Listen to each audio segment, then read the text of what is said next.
नमस्कार,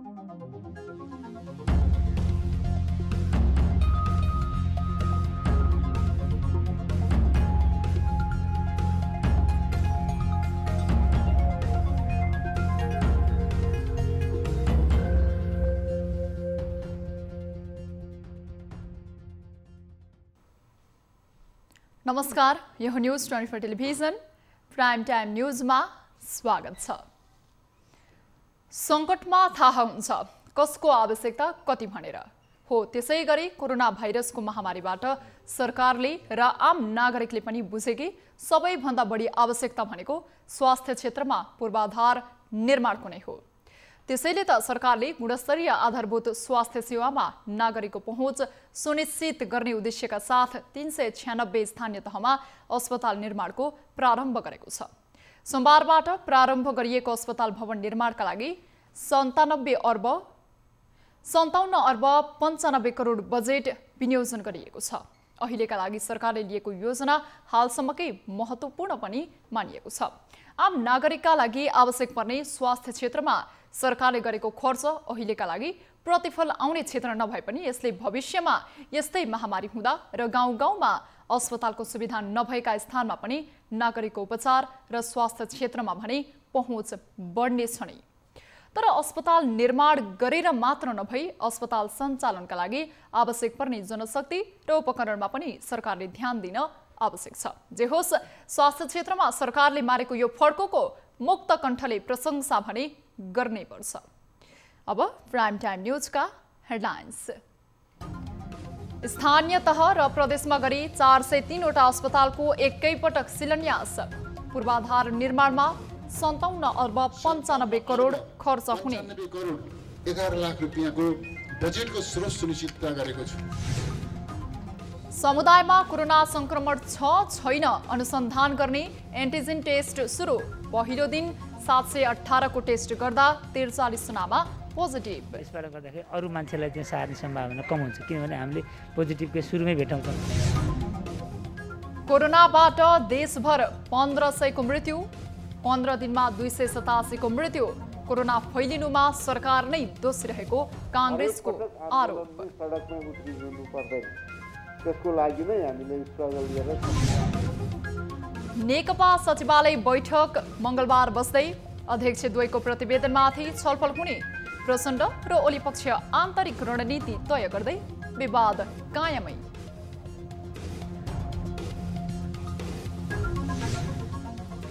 र अमेरिकी राष्ट्रपतिमा निर्वाचित बाइडेनको व्हाइट हाउस सञ्चार टोलीका सदस्यमा सबैजना महिला नियुक्त, अधिकांश अनुभवी।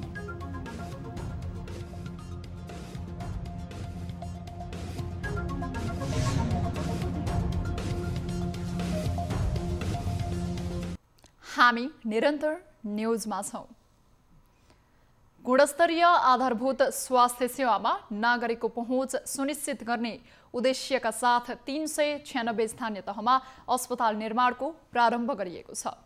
चालु आर्थिक वर्ष 2077-78 को नीति तथा कार्यक्रममा सबै स्थानीय तहमा 5 देखि 15 शय्यासम्मका आधारभूत अस्पताल स्थापना गर्ने नीति अनुरूप चालु आर्थिक वर्षमा 396 स्थानीय तहमा अस्पताल भवन निर्माण गर्न लागि हो।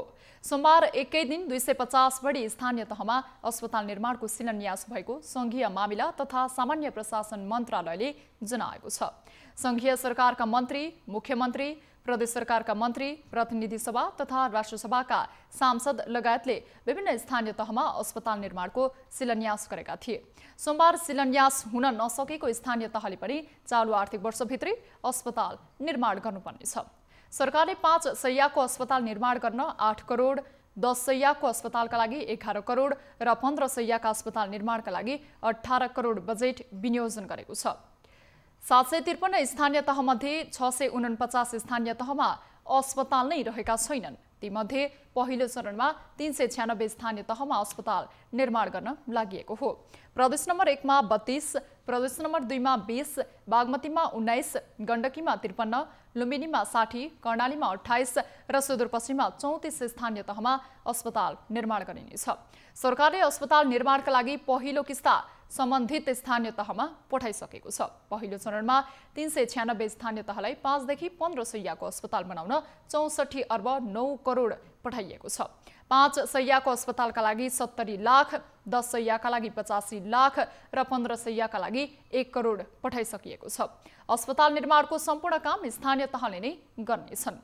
पूर्व प्रधानमन्त्री तथा नेकपाका वरिष्ठ नेता झलनाथ खनालले इलामका सूर्योदय नगरपालिका, माई नगरपालिका र सन्दकपुर गाउँपालिकामा बन्ने अस्पताल भवनको शिलान्यास गरेका छन्।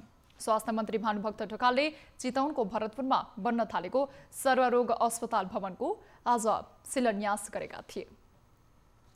सरकारले 7 प्रदेशमा एकैपटक 396 आधारभूत अस्पताल भवनको शिलान्यास गरेको छ। अहिलेसम्म अस्पताल नभएका सबै स्थानीय तहमा 5, 10 र 15 शैय्याको आधारभूत अस्पताल बनाउने योजना अन्तर्गत अस्पताल भवनको शिलान्यास गरिएको हो। एकै डिजाइनमा 2 वर्षभित्र निर्माण सम्पन्न गर्ने गरी शिलान्यास गरिएका अस्पताल निर्माणका लागि 58 अर्ब बजेट लाग्ने अनुमान गरिएको छ। एक रिपोर्ट। ग्रामीण क्षेत्रमा प्राथमिक स्वास्थ्य सेवा विस्तार गर्ने उद्देश्य सहित सरकारले 7 प्रदेशमा एकैपटक 396 आधारभूत अस्पतालको शिलान्यास गरेको छ। प्रत्येक स्थानीय तहमा 5, 10 र 15 शैय्याका अस्पताल निर्माण गरिने लक्ष्य सहित उद्घाटन गरिएको हो। सरकारले यसलाई स्वास्थ्य क्षेत्रको क्रान्तिको रूपमा लिएको छ। सबै स्थानीय तहमा गुणस्तरीय आधारभूत स्वास्थ्य सेवाको पहुँच सुनिश्चित गर्न आधारभूत अस्पताल निर्माण गर्न लागिएको हो। अहिलेसम्म अस्पताल नभएका स्थानीय तहमा आधारभूत अस्पताल बनाउन लागिएको स्वास्थ्य मन्त्रालयले जनाएको छ, जस अन्तर्गत 5 शैय्याका 52, 10 शैय्याका 109 र 15 शैय्याका 35 अस्पताल बनाइनेछ। 2 वर्षभित्र सबै अस्पताल निर्माण गरेर सञ्चालन गरिसक्ने सरकारको योजना छ। सरकारले 396 स्थानीय तहमा भवन निर्माणका लागि यो वर्ष 6 अर्ब 12 करोड 26 लाख निकासा गरिएको छ। अस्पताल निर्माण र उपकरण जडान गर्न करिब 58 अर्ब खर्च हुने अनुमान गरिएको छ।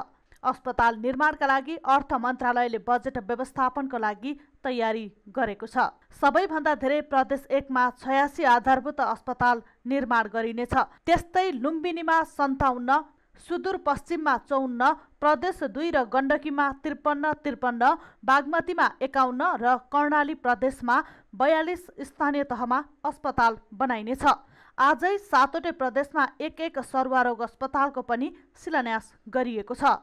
कुन स्तरको अस्पतालमा कति स्वास्थ्यकर्मी रहनेछन्? 5 शैय्याको अस्पतालमा 1 जना मेडिकल अफिसर सहित 12 स्वास्थ्यकर्मी, 10 शैय्याको अस्पतालमा 2 जना मेडिकल अफिसर सहित 17 जना र 15 शैय्याको अस्पतालमा 3 जना मेडिकल अफिसर सहित 27 स्वास्थ्यकर्मी खटिनेछन्।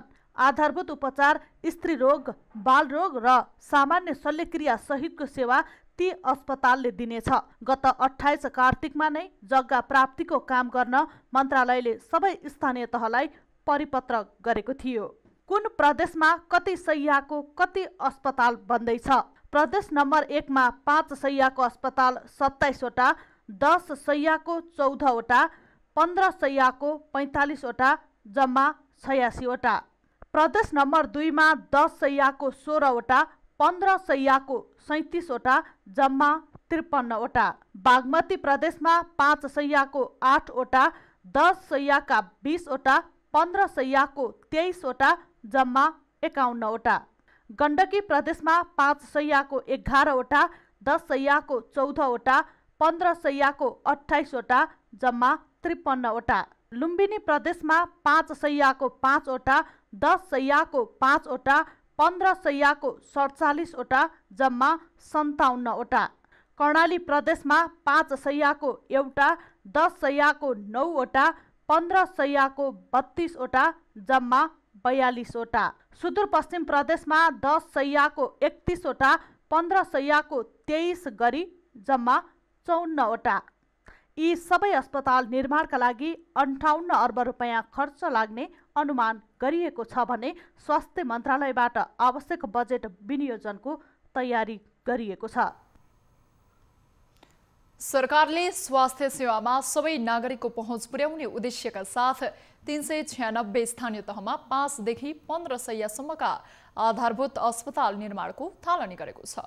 अर्थमन्त्री विष्णु पौडेलले गोदावरी नगरपालिका स्थित बज्रबाराही चापागाउँ अस्पताल भवन शिलान्यास गर्दै सबै पालिकामा अस्पताल निर्माणका लागि सरकारले 57 अर्ब 95 करोड बजेट छुट्याएको जानकारी गराउनु भएको छ। एक रिपोर्ट। सरकारले देशभर एकसाथ स्वास्थ्य संस्था निर्माणको महाअभियान थालनी गरेको बताउँदै अर्थमन्त्री विष्णु पौडेलले सबै पालिकामा अस्पताल निर्माण गरेर जनताको स्वास्थ्य सेवा हक सुनिश्चित गरिने उल्लेख गर्नुभयो। सोमबार गोदावरी नगरपालिका स्थित बज्रबाराही चापागाउँ अस्पताल भवनको शिलान्यास गर्न पुग्नुभएका अर्थमन्त्री पौडेलले बजेटको चिन्ता नलिकन समयमै अस्पताल निर्माणको काम सम्पन्न गर्न निर्देशन दिनुभयो। नागरिकहरूलाई स्वस्थ जीवन सुनिश्चित गर्ने यस एउटा महाअभियानमा सरकार जुटेको छ भन्ने कुरा म यहाँलाई राख्न चाहन्छु। यस प्रयोजनको लागि केही दिन अगाडि मात्रै मैले यो आधारभूत पालिका तहमा निर्माण हुन गइरहेको 396 अस्पतालहरूका लागि आधारभूत अस्पतालहरूका लागि 57 अर्ब 95 करोड 11 लाख रुपियाँको बजेटको स्रोत सुनिश्चित गरेको छु। यता सबै स्थानीय तहमा एकैसाथ अस्पताल निर्माण कार्य सुरु हुँदा बजेट समयमै नआउने हो कि भन्ने चिन्ता स्थानीय निकायलाई छ। गोदावरी नगरपालिकाले अहिले हामी जुन चाहिँ कार्यपालिका र यहाँका जनप्रतिनिधि बीच जुन एकताबद्ध भएर जुन हामीले विकास निर्माण कामलाई अगाडि बढाएका छौँ, तर त्यसको बावजुद पनि एउटा अर्थ मन्त्रालय अथवा नेपाल सरकारले बजेटको बाँडफाँड गर्दै गर्दाखेरि एउटा भूगोललाई एउटा चाहिँ यहाँको आधारलाई मानेर पनि चाहिँ बजेट वितरण गर्दाखेरि न्यायोचित हुनेछ जस्तो मलाई लाग्दछ। किनभने यो गोदावरी नगरपालिका उपत्यकाकै सबैभन्दा ठुलो नगरपालिका भूगोलको हिसाबले करिब करिब तपाईको भक्तपुर जिल्ला बराबरको यो चाहिँ नगरपालिका पर्छ। सरकारले अस्पताल निर्माणका लागि पहिलो किस्ता सम्बन्धित स्थानीय तहमा पठाइसकेको छ। साथै 7 वटै प्रदेशमा सरुवारोग अस्पताल निर्माणको लागि सरकारले प्रत्येक प्रदेशमा 8 करोडको दरले बजेट पठाएको छ। क्यामेरामा श्यामहरि पुडा सैनीका साथ टिभी जर्नलिस्ट रिया भण्डारी, काठमाडौँ। नेपालमा कोरोना भाइरसबाट मृत्यु हुनेको संख्या 1500 नाघेको छ। पछिल्लो 24 घण्टामा थप 29 जनाले ज्यान गुमाएसँगै संख्या 1508 पुगेको हो। स्वास्थ्य मन्त्रालयको विवरण अनुसार हालसम्म सबैभन्दा धेरै 756 जनाको मृत्यु बागमती प्रदेशमा भएको छ भने सबैभन्दा कम कर्णाली प्रदेशमा 23 जनाको मृत्यु भएको छ। यी बाहेक प्रदेश 1 मा 191 जना, प्रदेश 2 मा 196 जना, गण्डकी प्रदेशमा 103 जना, लुम्बिनी प्रदेशमा 201 जना र सुदूरपश्चिम प्रदेशमा 38 जनाले ज्यान गुमाएका छन्। यस्तै देशभर कोरोनाबाट कुल 2,33,452 जना संक्रमित पुगेका छन्। पछिल्लो 24 घण्टामा 9,911 जनामा गरिएको पीसीआर परीक्षणमा 1,474 संक्रमित थपिएसँगै संख्या 2,33,452 पुगेको हो।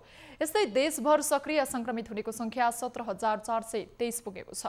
यता काठमाडौँ उपत्यकामा मात्रै पछिल्लो 24 घण्टामा थप 809 संक्रमित फेला परेका छन्। यो सँगै काठमाडौँ उपत्यकामा संक्रमितको कुल संख्या 1,10,807 पुगेको छ। हालसम्म काठमाडौँमा 87,893 जना, ललितपुरमा 13,274 जना र भक्तपुरमा 9,640 जना संक्रमित पुगेका छन्। यीमध्ये 79,185 संक्रमित निको भइसकेका छन् भने 9,363 सक्रिय संक्रमित छन्। उता प्रदेश अनुसार सबैभन्दा धेरै बागमती प्रदेशमा 9,032 जना र सबैभन्दा कम सुदूरपश्चिम प्रदेशमा 13 जना छन्। त्यसबाहेक पछिल्लो 24 घण्टामा प्रदेश 1 मा 236 जना, प्रदेश 2 मा 44 जना, गण्डकी प्रदेशमा 87 जना, लुम्बिनी प्रदेशमा 120 जना र कर्णाली प्रदेशमा 42 जना संक्रमित थपिएका छन्। यस्तै 24 घण्टामा 1,931 संक्रमित निको भएसँगै हालसम्म 2,14,521 संक्रमित निको भएर घर फर्किएका छन्। यसैगरी क्वारेन्टिनमा रहनेको संख्या 535 छ। यस्तै संस्थागत र होम आइसोलेसनमा गरी 17,423 संक्रमित छन्। हालसम्म देशभर कुल 17,37,747 जनाको पीसीआर विधिबाट परीक्षण भएको छ। कोरोना भाइरसबाट संक्रमित हुनेको दर पछिल्लो समय घट्दै गएको भए पनि संक्रमणबाट मृत्यु हुनेको दर भने बढ्दै गएको छ। दैनिक पीसीआर परीक्षण 8 देखि 10,000 को दरमा भइरहे पनि पछिल्लो 15 दिनमा कोरोनाबाट 287 जनाले ज्यान गुमाइसकेका छन्। संक्रमण मुक्त हुनेको संख्या उल्लेख्य हुँदा पनि मृतक नघट्नुले अवस्था भयावह जस्तै देखिन्छ। एक रिपोर्ट। मङ्सिर 1 गते नेपालमा कोरोना भाइरसबाट मृत्यु हुनेको संख्या 1221 थियो, तर 15 दिनमा यो संख्या बढेर 1508 पुगेको छ। अर्थात् पछिल्लो 15 दिनमा मृतक संख्या 287 ले बढेको छ। मङ्सिर 15 सम्म कोरोनाबाट कतिले गुमाए ज्यान? मङ्सिर 1 गते 6 जना, मङ्सिर 2 गते 17 जना, मङ्सिर 3 गते 12 जना, मङ्सिर 4 गते 17 जना, मङ्सिर 5 गते 22 जना, मङ्सिर 6 गते 7 जना, मङ्सिर 7 गते 16 जना, मङ्सिर 8 गते 16 जना, मङ्सिर 9 गते 24 जना, मङ्सिर 10 गते 28 जना, मङ्सिर 11 गते 23 जना, मङ्सिर 12 गते 23 जना, मङ्सिर 13 गते 19 जना, मङ्सिर 14 गते 25 जना, मङ्सिर 15 गते 29 जना। कुन प्रदेशमा कति संक्रमितको मृत्यु? प्रदेश 1 191 जना, प्रदेश 2 196 जना, बागमती प्रदेश 756 जना, गण्डकी प्रदेश 103 जना, लुम्बिनी प्रदेश 201 जना, कर्णाली प्रदेश 23 जना, सुदूरपश्चिम प्रदेश 38 जना। यो तथ्याङ्कलाई हेर्दा औसतमा हरेक दिन 19 जना संक्रमितले ज्यान गुमाइरहेका छन्। विभिन्न अस्पतालका अनुसार संक्रमणबाट मृत्यु हुने अधिकांशमा अक्सिजनको कमी र श्वास प्रश्वासको समस्या देखिएको छ। शरीरमा अक्सिजनको मात्रा 95 देखि 100% सम्म राम्रो मानिन्छ। कोरोना संक्रमित हुँदा अक्सिजनको स्तर 50% सम्म झर्दा समेत लक्षण नदेखिने तर भित्रभित्रै फोक्सोमा खराबी भइसक्ने हुँदा अस्पताल पुर्याउँदा पनि ज्यानै जाने जोखिम छ। कुन प्रदेशमा कतिजना संक्रमित भेन्टिलेटरमा छन्? प्रदेश 1 6 जना, प्रदेश 2 1 जना, बागमती प्रदेश 35 जना, गण्डकी प्रदेश 11 जना, लुम्बिनी प्रदेश 3 जना, कर्णाली प्रदेश 0, सुदूरपश्चिम प्रदेश 2 जना। कुल संख्या 58 जना। संक्रमितलाई श्वास प्रश्वास असफलको संकेत देखा परेपछि मात्रै भेन्टिलेटरमा राखिन्छ। जब देशभर 58 जना संक्रमितको भेन्टिलेटरमा उपचार भइरहेको छ भने मृत्युदर किन बढिरहेको छ? प्रश्न उब्जिएको छ। पहिले कन्ट्याक्ट ट्रेसिङका आधारमा कोरोना परीक्षण हुन्थ्यो। अहिले सरकारले नै बेहोस हुने अवस्था आए वा श्वास प्रश्वासमा समस्या भए मात्र अस्पताल आउन भनेको छ। विज्ञहरूले मन्त्रालयको यस्तै अव्यावहारिक र गलत नीति नियमका कारण नागरिकको ज्यान धराप परेको बताउँदै आएका छन्। कोरोना भाइरसको संक्रमणबाट आफूलाई बचाउन सामाजिक दूरी, मास्कको प्रयोग, सेनिटाइजर, हात धुने लगायत अन्य सरसफाइ नियमहरू पालना गर्नुपर्ने हुन्छ। कोरोना संक्रमण समुदायमा फैलिएको छ या छैन भन्ने विषयमा अनुसन्धान गर्न सोमबारबाट काठमाडौँका 6 वडामा एन्टिजेन टेस्ट सुरु भएको छ। एपिडेमियोलोजी तथा रोग नियन्त्रण महाशाखाले काठमाडौँका बढी संक्रमण फैलिएको 6 वडाका 3000 मानिसको एन्टिजेन टेस्ट गर्न लागेको हो। एक रिपोर्ट।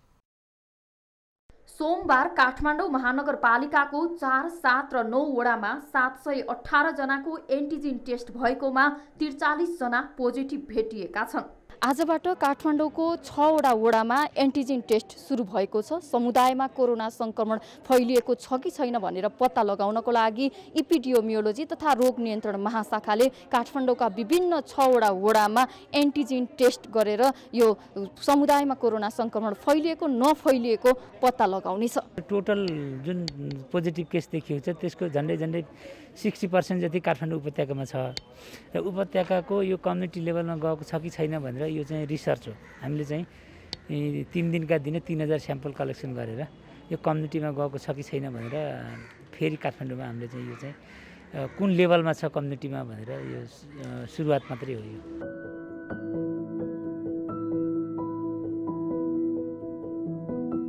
के हो एन्टिजेन टेस्ट? एन्टिजेन टेस्ट भनेको शरीरमा कोरोना भाइरस भए नभएको तुरुन्त पत्ता लगाउने प्रविधि हो, जुन टेस्टबाट 30 मिनेटमै रिपोर्ट आउँछ। अहिले संसारका धेरै देशहरूले यसैबाट प्रयोग गरेको छ। यसले चाहिँ जस्तै इयरली एकदम सुरुकोमा इन्फेक्सन भएको भए पनि यसले चाहिँ 1-2 दिनको इन्फेक्सन पनि यसले देखाउँछ।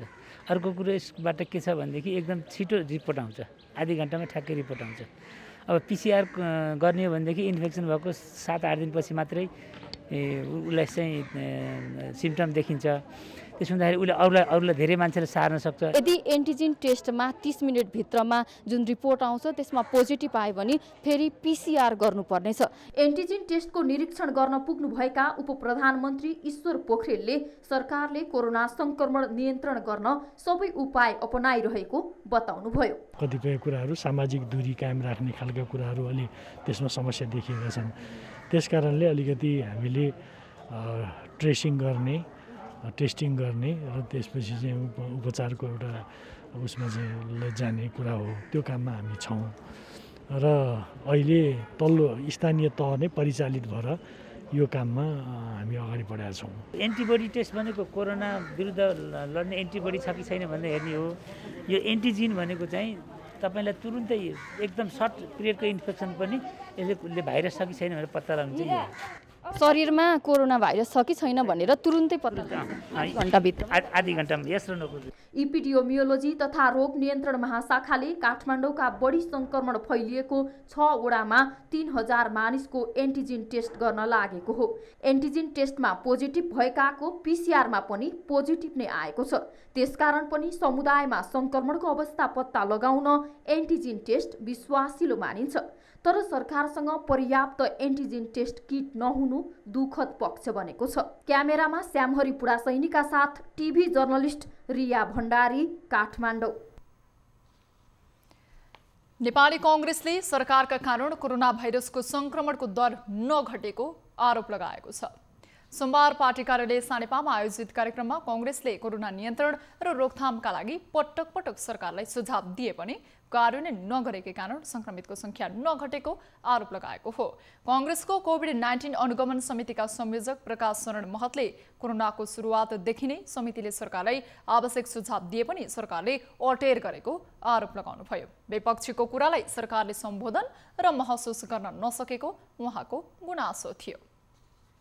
यो सिस्टम बसिसकेपछि विपक्षीय कुरा उठाउने, आम जनताबाट कुरा उठ्छ, उठिसकेपछि त्यो सरकारले त्यसलाई चाहिँ महसुस गर्छ र सम्बोधन गर्छ भन्ने यसको चाहिँ मान्यता हो। र हरेक पटक आन्दोलनमै सडकमै उत्रिनु पर्दैन। त्यसको लागि नै हामीले स्ट्रगल गरेर संविधान त्यसपछि चाहिँ यो निर्वाचित सरकारको पद्धति स्थापित गरे हो। पार्टी कार्यालयमा कांग्रेसले शुभेच्छुक संस्था नेपाल सांस्कृतिक संघका केन्द्रीय पदाधिकारी एवं सदस्यहरूसँग छलफल गर्दै कोरोना नियन्त्रण र रोकथामका लागि पार्टीका तर्फबाट उठाउनुपर्ने कदमका बारेमा सुझाव लिएको थियो। न्युजहरू अझै बाँकी नै छन्, अहिलेलाई ब्रेक। नेपाल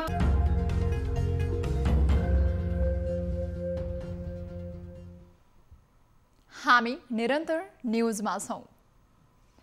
सत्तारूढ नेपाल कम्युनिस्ट पार्टी नेकपाका दुवै अध्यक्षले छुट्टा छुट्टै प्रतिवेदन पेश गरेपछि नेताहरू अहिले गुटगत छलफलमा जुटेका छन्।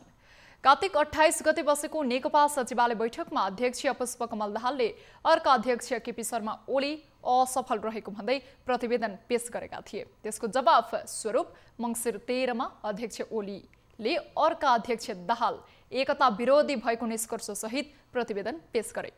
अहिले यिनै प्रतिवेदनहरूमा ओली र प्रचण्डसम्मको छुट्टा छुट्टै छलफल चलेको छ। एक रिपोर्ट। सत्तारूढ नेकपाको विवाद सुल्झिने भन्दा बल्झिने छनक देखा पर्न थालेको छ। दुई अध्यक्षले छुट्टा छुट्टै प्रतिवेदन सचिवालयमा पेश गरेपछि विवाद बढ्ने सङ्केत देखिएको छ। अध्यक्ष दाहाल पक्षले ओली नसचिए पार्टी एकता नै खतरामा पर्न सक्ने बताउन थालेको छ। सोमबार पनि अध्यक्ष दाहालले आफू निकटका सचिवालय तथा स्थायी कमिटी सदस्यहरूसँग सामूहिक र एकल छलफल गरेका छन्। आइतबार पनि उनको छलफल निरन्तर रहेको थियो। वरिष्ठ नेता माधव कुमार नेपाल, झलनाथ खराल, उपाध्यक्ष वामदेव गौतम र प्रवक्ता नारायण श्रेष्ठसँग ओली प्रतिवेदनबारे छलफल गरेका दाहालले आफू निकटका स्थायी कमिटी सदस्यहरू जनार्दन शर्मा, वर्षमान पुन, मातृका यादव लगायतसँग निरन्तर छलफल गरे। छलफलमा सहभागी नेताहरूका अनुसार अध्यक्ष दाहालले दिएको अभिव्यक्ति यस्तो छ: ओलीजी रूपान्तरण हुन तयार भए पार्टी एकता महाधिवेशनसम्म जान्छ र एउटा नयाँ माहौल बन्न सक्छ। तर रूपान्तरण नहुने र विधि पद्धति पनि नमान्ने हो भने कमिटीमा छलफल मात्रै हुँदैन, अब एउटा निष्कर्षतिर जान्छ। यहाँ एउटा निष्कर्षमा जाने प्रसङ्ग भनेको पार्टी फुट्दै भएको छलफलमा सहभागी नेताहरूले बताएका छन्। अध्यक्ष ओली पनि गलिहाल्ने अवस्थामा छैनन्। आफूमाथि लागेका गम्भीर आरोपको छिनोफानो हुनुपर्ने उनको भनाइ छ। आफू निकटका नेताहरूसँगको छलफलमा अध्यक्ष ओलीले आफूलाई लगाइएको आरोप पुष्टि गर्नुपर्ने वा पुष्टि गर्न नसके आरोप लगाउनेलाई कारबाही हुनुपर्ने अडान राख्ने बताएका छन्। यसले नेकपा विवादलाई थप उचाइ दिने निश्चित छ। यो समस्या जटिल भने 2075 जेठ 3 मा एमाले र माओवादी केन्द्रको एकता निष्कर्षमा नपुग्दै अन्त्य हुनेछ। यसले मुलुकमा थप राजनीतिक जटिलता ल्याउने जानकारहरू बताउँछन्। प्रधानमन्त्री केपी शर्मा ओलीका विदेश मामिला सल्लाहकार डाक्टर राजन भट्टराईले भारत र चीन दुवै देशसँग नेपालको द्विपक्षीय सम्बन्ध सुमधुर र सुदृढ रहेको स्पष्ट पार्नु भएको छ। काठमाडौँमा आयोजित एक कार्यक्रममा प्रधानमन्त्रीका विदेश मामिला सल्लाहकार भट्टराईले सरकारले देश र जनतालाई केन्द्रबिन्दु र हितलाई सर्वोपरि राखेर छिमेकीहरूसँगको सम्बन्ध अघि बढाएको बताउनु भएको हो। उहाँले अहिले भारत र चीन दुवै देशसँग नेपालको सम्बन्ध सही दिशामा अघि बढेको दावी गर्नुभयो। उहाँले मित्र राष्ट्र भारतसँग नेपालको लामो सहकार्य रहेको सुनाउँदै र आगामी दिनमा पनि द्विपक्षीय सम्बन्ध झनै प्रगाढ बनाएर अघि बढ्नुपर्नेमा जोड दिनुभयो। भट्टराईले भारतसँग सीमाको विवादको समस्या रहेको उल्लेख गर्दै त्यसलाई पनि हल गर्ने गरी वर्तमान सरकारले काम अघि बढाएको जिकिर गर्नुभयो। यही वर्षको जनवरीमा आउँदाखेरि अहिले 11 महिनापछि आउनु हो। हामीले त्योभन्दा अगाडि नै आएर वार्ता गरौँ भनेर हाम्रो प्रस्ताव थियो, त्यो कुरा उहाँले ल्याउनु भएको थिएन। तर अब ट्र्याकमा फर्किएको छ स्थिति ट्र्याकमा फर्केको छ र अब उहाँहरूले हाम्रो पराष्ट्र मन्त्री निम्ता दिएर जानुभएको छ। जोइन्ट कमिसनको यो 2000 वार्षिक रूपमा हुनुपर्ने बैठकलाई जुन 2019 मा भएको 20 मा हुन सकेको थिएन। यही 20 भित्रै मतलब चाहिँ पराष्ट्र मन्त्री स्तरीय जोइन्ट कमिसनको मिटिङ गर्ने भनेर निम्ता दिएर जानुभएको छ। सायद अब केही दिनमा मिति तोकिन्छ। फरक प्रसङ्गमा नेता भट्टराईले आफ्नो पार्टीभित्रको आन्तरिक विवादलाई लिएर अहिलेको अवस्था आउनु नै दुःखद भएको टिप्पणी गर्नुभएको थियो। ठुल्ठुला आयोजना हत्याउने, आयोजनाको काम बीचमै अलपत्र पार्ने शर्मा थेगिम नागार्जुन जेबी निर्माण कम्पनी कञ्चनपुरमा चर्चित नाम हो, जसले कञ्चनपुरमा धेरै आयोजना अलपत्र पारेको छ। ठेकापट्टा हत्याउन मरे हत्या गर्ने शर्मा थेगिम नागार्जुन जेबीले हरेक आयोजनाको काम बीचमै अलपत्र पार्ने गरेको गुनासो कल 24 लाई प्राप्त भएको छ। यस्तै अलपत्र पारिएका आयोजना मध्ये एक हो दोदा नदीमाथि निर्माणाधीन रहेको जिल्लाको दक्षिणी क्षेत्र बेलौरी लालझाडी जोड्ने दोदा नदी पुल। दोदा नदीमा पुल नहुँदा त्यहाँका स्थानीयलाई काठे पुलमा पैसा तिरेर जोखिमपूर्ण यात्रा गर्नुपर्ने बाध्यता छ। एक रिपोर्ट।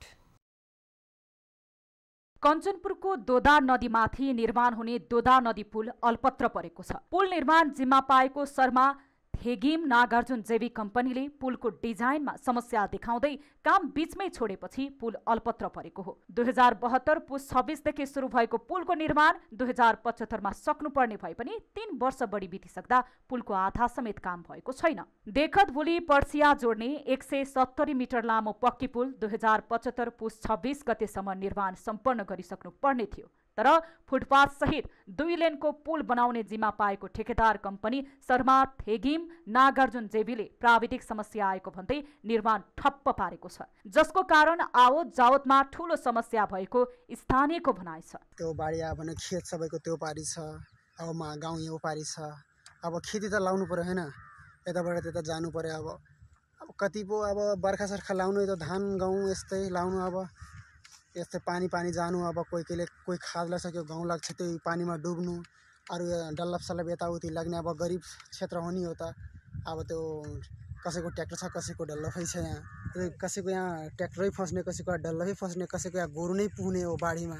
जिल्लाको दक्षिणी भेग स्थित बेलौरी लालझाडी जोड्ने दोदा नदीमा पुल निर्माण कार्यमा ढिलासुस्ती हुँदा त्यहाँका स्थानीय वर्षौंदेखि कष्टकर यात्रा गर्न बाध्य छन्। 23 करोड 80 लाखको लगानीमा निर्माण गरिरहेको पुल नभन्दा स्थानीयहरू छेउमै रहेको जोखिमपूर्ण काठे पुलबाट पैसा तिरेर वर्षौंदेखि यात्रा गर्नुपर्ने बताउँछन्। दैनिक कति रुपियाँ तिर्नुहुन्छ? साइकलको मान्छेको 10 रुपियाँ घुम्दाखेरि यताउता जान्छ नि 10 रुपियाँ एक दिनको तिर्छन्। जति छेर जाएपछि समस्या भएपछि यो पुल त खै कहिले बन्यो यो पुलको पनि म्याद गइसक्यो। अब त यही काठको पुलमा हिँडेर आउँछन् हामी, पैसा पनि लिन्छन् 30 रुपियाँ गाडीको। अब यो पुल खै कहिले बन्ने हो। ठेकेदारको चरम लापरवाहीका कारण यहाँका स्थानीय दैनिक शुल्क तिरेर कष्टकर र जोखिमपूर्ण यात्रा गर्न विवश छन्। जस्तै साइकल, प्रति व्यक्ति 10 रुपैयाँ, मोटरसाइकल भए प्रति व्यक्ति 20 देखि 30 रुपैयाँ तिर्नुपर्ने बाध्यता रहेको। तर वर्षातमा भने 200 देखि 300 रुपैयाँ तिरेर ट्युब मार्फत आवत जावत गर्ने गरेको स्थानीय बताउँछन्। तर स्थानीय सरकार भने यो कुरामा बेखबर छ भने स्थानीय सरकारका जनप्रतिनिधिले नै लाज पचाएर सोही बाटो शुल्क तिरेरै आवत जावत गरिरहेका छन्। सरकारले कारागारलाई सङ्घ र प्रदेशको मातहतमा रहने गरी वर्गीकरण गर्ने भएको छ। कारागार सम्बन्धी कानुनलाई संशोधन र एकीकरण गर्न बनेको विधेयक मार्फत सङ्घ र प्रदेशको मातहतमा रहने गरी कारागारलाई विभिन्न 4 भागमा वर्गीकरण गरिने भएको हो। प्रतिनिधि सभाको राज्य व्यवस्था तथा सुशासन समितिको सोमबारको बैठकमा गृह मन्त्रालयका सचिव महेश्वर नेउपानेले खुला कारागार, प्रदेश कारागार, विशेष कारागार र सङ्घीय कारागार गरी 4 भागमा वर्गीकरण गर्ने गरी विधेयक तयार गरिएको बताउनुभयो। खुला कारागारमा रहने कैदीले तोकेको समयमा आफूलाई राखेको ठाउँभन्दा बाहिर समेत गई कुनै काम गर्न पाउनेछन्। यस्तै प्रदेश कारागार प्रदेश सरकारको मातहतमा हुनेछ भने विशेष कसुरको प्रकृति, सुरक्षा संवेदनशीलता र कैद अवधि समेतको आधारमा सजाय पाएका कैदीहरूलाई राखिने गरी विशेष कारागारको व्यवस्था गरिएको छ। प्रदेश कारागार भन्नाले प्रदेश सरकार मातहत सञ्चालित र व्यवस्थित कारागारलाई सम्झनुपर्छ। त्यसैगरी अणमा विशेष कारागार भन्नाले कसुरको प्रकृति, सुरक्षा संवेदनशीलता, कैद अवधि समेतका आधारमा जघन्य कसुरमा कसुरदार ठहरिएका र जीवित भएसम्म कारावासको सजाय पाएका कैदीहरूलाई राखिने कारागार सम्झनुपर्छ। तर सरकारको यो प्रस्तावलाई सत्तारूढ दलकै सांसद पम्फा भुसालले भने विरोध गर्नुभएको छ। उहाँले प्रदेश र सङ्घ मातहत रहने गरी कारागारलाई वर्गीकरण गर्नुपर्ने कारण के हो भन्दै प्रश्न गर्नुभयो। देशको आर्थिक भारलाई हेरेर भए पनि कारागारलाई सङ्घ अथवा प्रदेश सरकार कुनै एकबाट मात्रै सञ्चालन हुने गरी राख्नुपर्ने उहाँको तर्क छ। कारागार व्यवस्थापनमा थप कर्मचारी वा थप संरचना बढाई भार बढाउने काम गर्न नहुने उहाँले बताउनुभयो। कि तपाईँले अदालतको फैसला अनुसारको जिल्लाको जिल्लामा हुन्छन्, प्रदेशको प्रदेशमा हुन्छ, उच्च अदालतको प्रदेशमा हुन्छन्, अनि फेरि यता आएर चाहिँ सर्वोच्च अदालतबाट फैसला भएका चाहिँ केन्द्रीय जेलले हेर्ने भनेर गरौँ। नै त भोलि कैदी बन्दी राखेको त त्यो सिधा खर्च के भन्ने हुन्छ, त्यो समयसित स्वास्थ्य, शिक्षा अनि यहाँ समेतको सामाजिक मनोसामाजिक परामर्शदेखि लिएर हामी रोजगारका चाहिँ कुरा गरिरहेछौँ। अब सबै ठाउँ त्यो गर्दै गर्दै गएर हामीले थप्दै जाने कुराले के फाइदा हुन्छ राष्ट्रलाई? बैठकमा गृहमन्त्री रामबहादुर थापाले भने सङ्घीय संरचना अन्तर्गत व्यवस्थापन गर्नुपर्ने भएकाले कारागारको वर्गीकरण गरिएको बताउनुभयो। सङ्घ र प्रदेशको कारागार एउटै बनाउने वा छुट्याउने भन्ने विषयमा छलफल भए पनि कानुनी दृष्टिकोणलाई ध्यान दिएर वर्गीकरण गरिएको उहाँले स्पष्ट पार्नुभयो। उहाँले सङ्घ वा प्रदेश कुनै एकलाई मात्रै जिम्मा दिने हो भने कानुनै संशोधन गर्नुपर्ने बताउनुभयो। र प्रदेशको कारागार किन गर्नु पर्यो, एउटै गर्नु या त सङ्घले गर्नु पर्यो या प्रदेशतिर गर्नु पर्यो भन्ने विषयमा पनि गृह सचिवजीले स्पष्ट पारिसक्नु भएको छ। कानुनी दृष्टिकोणले पनि यो गर्नुपर्ने आवश्यकता आयो। अब हामीले या सङ्घ या त प्रदेशमै गर्ने, एकातिर गर्ने हो भने अब हामीले कानुन संशोधन गर्नुपर्ने होला। सङ्घीयता अनुसार कामको बाँडफाँड गरिएकाले पनि प्रदेशको मातहतमा समेत कारागार राख्न पाउने गरी विधेयक ल्याइएको गृहमन्त्री थापाले स्पष्ट पार्नु भएको थियो। सरकारले राज संस्थाको पुनर्स्थापनाको माग गर्दै विभिन्न स्थानमा भइरहेको प्रदर्शनमा सहभागी नहुन आग्रह गरे पनि राजावादीहरूले प्रदर्शन गरेका छन्। मन्त्री परिषदको निर्णय सुनाउन आयोजित पत्रकार सम्मेलनमा सरकारले राजावादीको प्रदर्शनमा सहभागी नहुन आग्रह गरिरहँदा राजावादीको प्रदर्शनमा ठूलो सहभागिता भएको हो। उपत्यकाका विभिन्न स्थानबाट काठमाडौँको माइतीघरमा भेला भएका उनीहरूले प्रदर्शन गरेका हुन्। राजावादीहरूले हिन्दू राष्ट्र र राज संस्था फर्काउने नारासहित राष्ट्रिय झण्डा बोकेर प्रदर्शन गरेका थिए। राष्ट्रिय शक्ति नेपालको ब्यानरमा राष्ट्रिय झण्डा सहित उपस्थित भएका युवाहरूको समूहले गणतन्त्र र सङ्घीय शासन व्यवस्था विरुद्ध चर्को नाराबाजी गरेका थिए। राजतन्त्र पुनर्स्थापना माग गर्दै उनीहरूले प्रदर्शन गरेका हुन्। उनीहरूले प्रमुख सहरहरू विराटनगर, नेपालगञ्ज, धनगढी, जनकपुर लगायतका सहरमा शक्ति प्रदर्शन गरिसकेका छन्। संसदीय समितिले तथ्याङ्क विधेयक 2076 माथि दफावार छलफल गरेको छ। सोमबार बसेको विधान व्यवस्थापन समितिको बैठक तथ्याङ्क विधेयक 2076 माथि दफावार छलफल भएको हो। विधेयकमा 75 वटा संशोधन परेको छ। तथ्याङ्क सङ्कलन र प्रकाशनलाई कडाई गर्ने गरी विधेयक तयार गरिएको छ। तथ्याङ्क सम्बन्धी प्रयोजनका लागि गठित संस्था अनिवार्य रूपमा दर्ता हुनुपर्ने व्यवस्था विधेयकमा छ। तथ्याङ्क सङ्कलनका लागि पूर्व अनुमति लिनुपर्ने र प्रकाशन गर्नुअघि प्रमाणित गराउनुपर्ने व्यवस्थालाई अनिवार्य गरिएको छ। सङ्कलित तथ्याङ्क राष्ट्रिय तथ्याङ्क कार्यालयबाट प्रमाणित गराएर मात्रै प्रकाशन गर्नुपर्ने व्यवस्था पनि विधेयकमा उल्लेख गरिएको छ। अन्यथा 40,000 सम्म जरिवाना वा 1 वर्षसम्म कैद वा दुवै सजाय हुनेछ। विधेयक अनुसार केन्द्रीय तथ्याङ्क विभागको सट्टा राष्ट्रिय तथ्याङ्क कार्यालय स्थापना हुने प्रस्ताव गरिएको छ भने तथ्याङ्क सम्बन्धी काम गर्ने केन्द्रीय निकायको रूपमा रहने यो कार्यालयमा तथ्याङ्क सङ्कलनका लागि अनुमति दिने, सङ्कलित तथ्याङ्क प्रकाशनका लागि प्रमाणित गरिदिने लगायतका अधिकार रहने प्रस्ताव पनि गरिएको छ। अब बिजनेस न्यूज।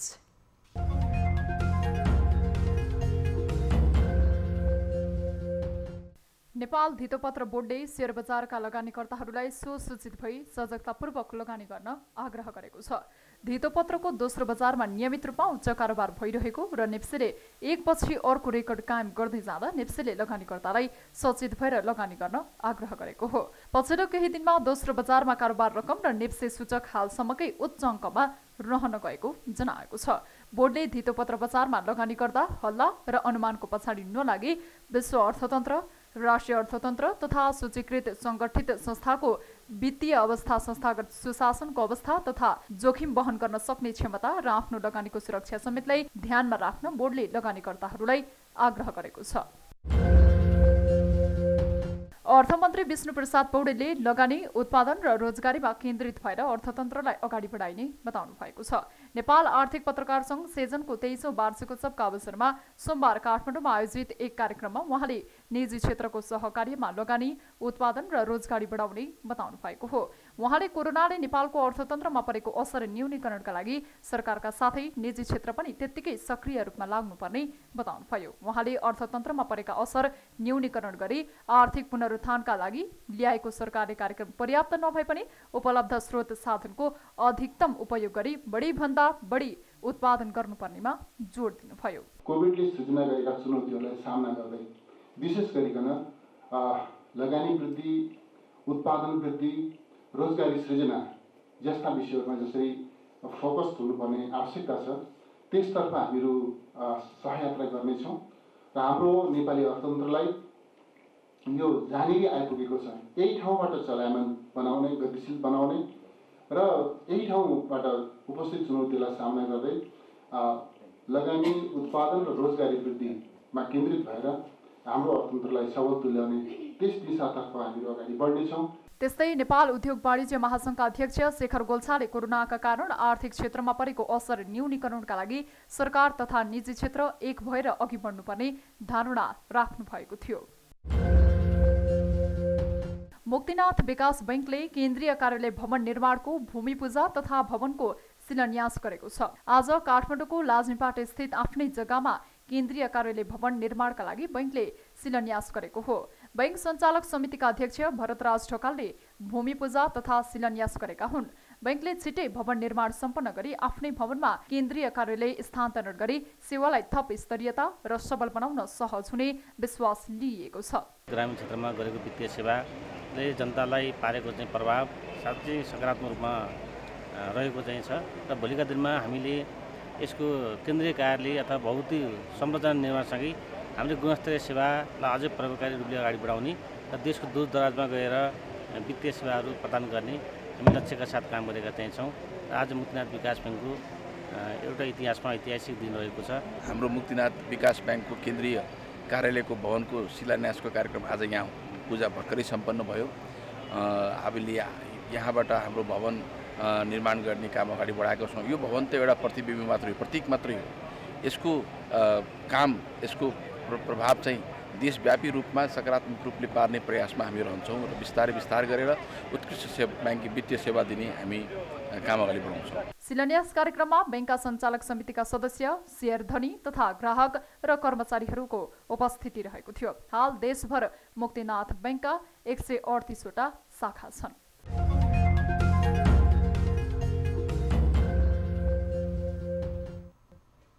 न्युजहरू अझै बाँकी नै छन्, अहिलेलाई ब्रेक।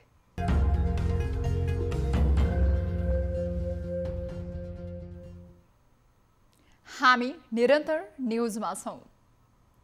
अब स्पोर्ट्स न्युज।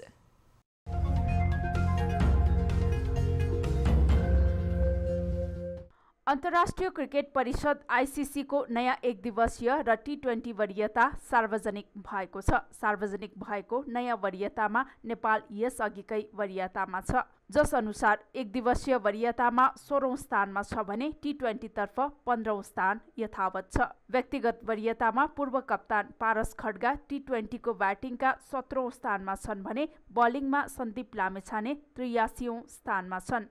पछिल्लो पटक कुनै पनि अन्तर्राष्ट्रिय खेल नखेलेको नेपालको वरियता पनि घटबढ भएको छैन। टी20 को नयाँ वरियताको शीर्ष स्थानमा अस्ट्रेलिया, एक दिवसीय तर्फ शीर्ष स्थानमा इङ्ग्ल्यान्ड छन्।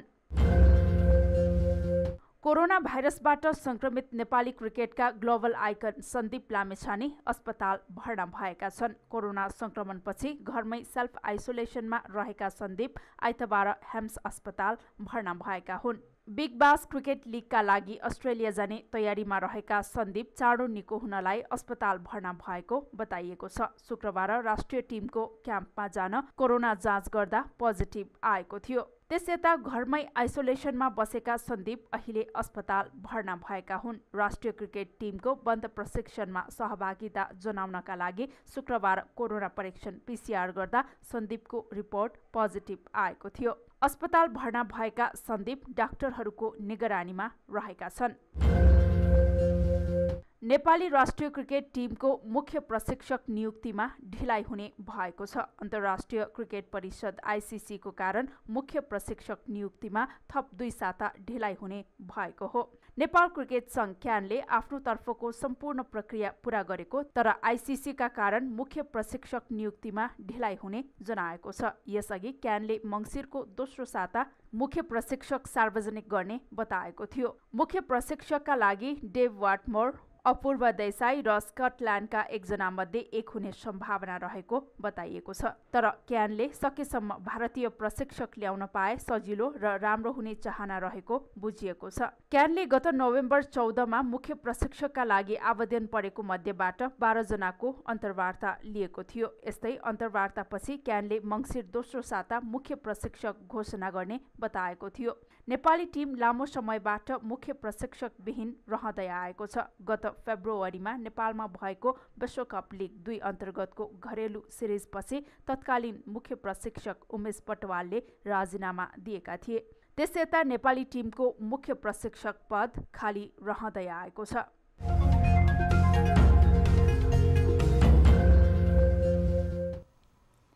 अब विद्या बस्नेतका साथमा फटाफट न्युज।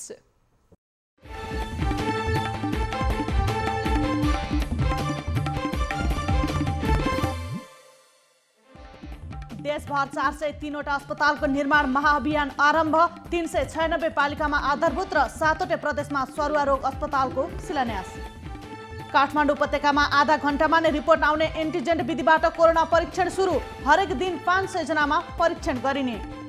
पछिल्लो 24 घण्टामा मुलुकमा 1474 संक्रमित थपिए। संक्रमितको कुल संख्या 2,33,452 पुग्यो।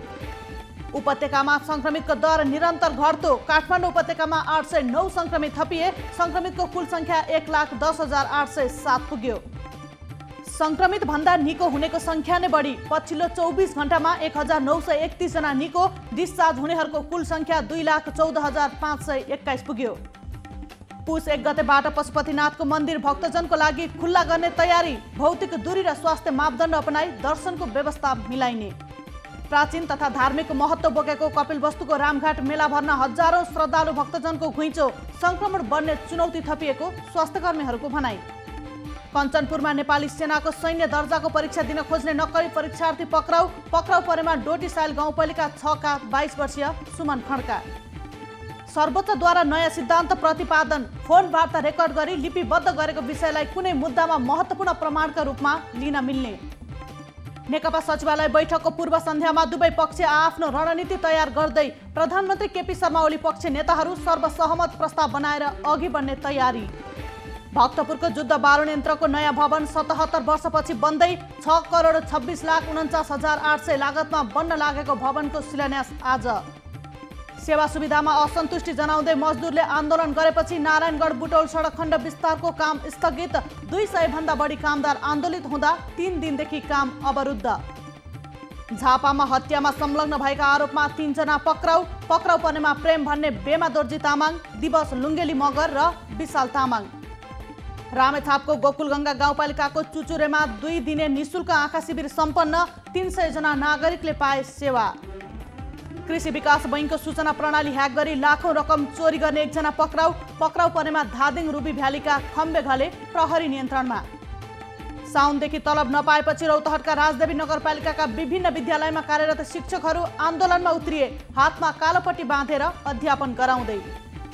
कञ्चनपुरको महेन्द्रनगरबाट नक्कली नोट छाप्ने मेसिन सहित 1 भारतीय पक्राउ पर्नेमा भारतको बरेली घर भई हाल भीमदत्त नगरपालिका जानकी टोलमा डेरा गरी बस्दै आएका अनुप शर्मा प्रहरी नियन्त्रणमा। कोरोना भाइरसबाट संक्रमित नेपाली क्रिकेटका ग्लोबल आइकन सन्दीप लामिछाने अस्पताल भर्ना, स्वास्थ्य अवस्था सामान्य। अर्जेन्टिनाका महान फुटबल खेलाडी डिएगो म्याराडोनाको उपचारको लापरवाहीमा भएको आशंकामा अधिकारीहरूद्वारा छानबिन सुरु। म्याराडोनाका चिकित्सक लियोपोल्डो लुकको घर तथा निजी क्लिनिकमा छापा। बेलायतमा कुमारीत्व परीक्षण सेवा बिक्री हुने गरेकोमा आपत्ति, मानवाधिकार हनन भएको डब्ल्युएचओको भनाई। अमेरिकी राष्ट्रपतिमा निर्वाचित बाइडेनको व्हाइट हाउस सञ्चार टोलीका सदस्यमा सबैजना महिला नियुक्त, अधिकांश अनुभवी। चिनिया मोबाइल कम्पनी हुवावेलाई फेरि अर्को झड्का, बेलायती सरकारले लगायो 5G सेवामा रोक। दक्षिण सुडानमा हुन लागेको जातीय हिंसालाई नेपाली सेनाले रोक्यो, सेनाको कार्यलाई संयुक्त राष्ट्र सङ्घद्वारा उच्च प्रशंसा। र अमेरिकामा थप 1,38,000मा संक्रमण, कुल संक्रमितको संख्या 1,38,00,000 पुग्यो। 25,000को अवस्था गम्भीर।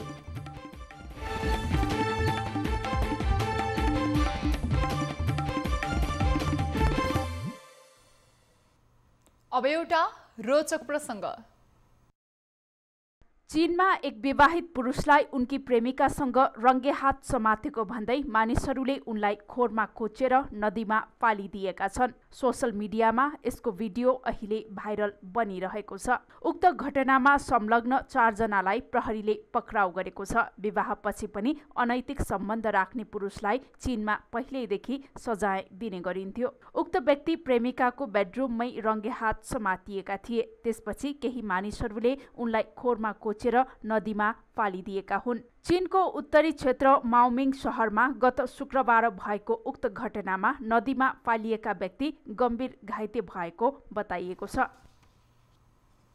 अब प्राइम टाइम न्यूज सक्नु अघि अहिलेसम्मका हेडलाइन्स पुनः एकपटक। स्थानीय तह र प्रदेशमा गरी 403 वटा अस्पतालको एकैपटक शिलान्यास।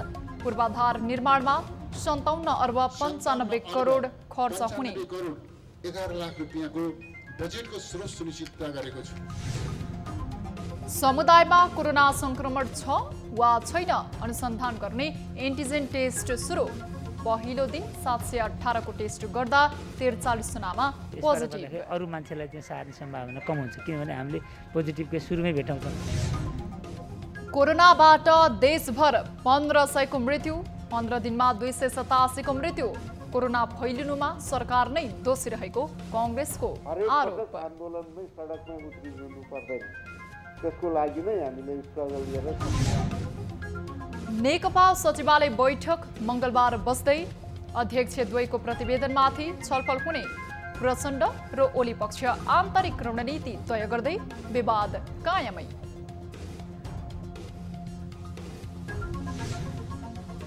र अमेरिकी राष्ट्रपतिमा निर्वाचित बाइडेनको व्हाइट हाउस सञ्चार टोलीका सदस्यमा सबैजना महिला नियुक्त, अधिकांश अनुभवी।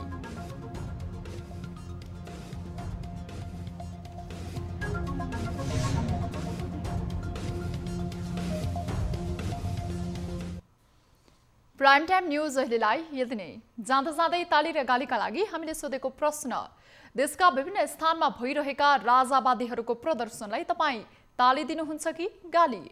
हाम्रो पात्रको एपमा गई भोट गर्नुहोला। थप न्युजका लागि हाम्रो वेबसाइट www.news24nepal.com हेर्नुहोला। साथै हामीलाई फेसबुक, ट्विटर र युट्युबमा पनि फलो गर्न सक्नुहुनेछ। यस्तै मोबाइल, इमेल र भाइबरबाट न्युज24 को हेल्प डेस्कमा केही समस्या र गुनासा छन् भने सम्पर्क गर्न सक्नुहुनेछ। हामी निरन्तर न्युजमा छौं।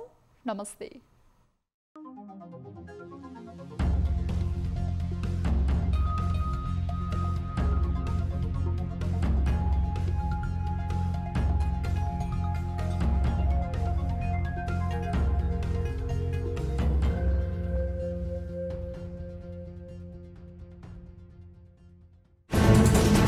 कोरोनाले सृजना गरेको संकटमा पल पलका न्यूज अपडेट र हर क्षेत्रको कभरेजका लागि News24 नेपाल युट्युब च्यानललाई सब्स्क्राइब गर्नुहोला।